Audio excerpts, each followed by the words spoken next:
Private labeling on Alibaba means sourcing generic products, customizing them with your brand, and selling them as your own. Dropshipping, a key part of this, allows you to sell without holding inventory. Suppliers ship directly to customers. Alibaba has over 150 million active buyers and suppliers, making it a massive platform. As of 2025, Alibaba is fighting counterfeit goods with enhanced gold supplier verification, using AI to vet suppliers and blockchain for certifications. Use Alibaba's messaging system to contact suppliers, be clear on specs, MOQ, and customization. Request samples to verify quality. For dropshipping, specify white label options.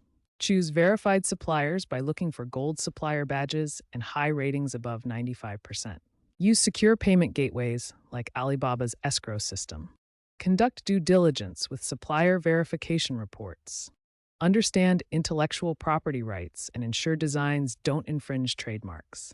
Use contracts to outline quality standards, returns, and liability. Diversify suppliers to avoid disruptions in your supply chain.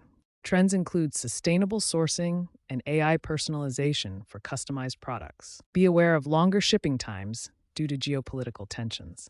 Always use trade assurance to cover your orders up to $250,000.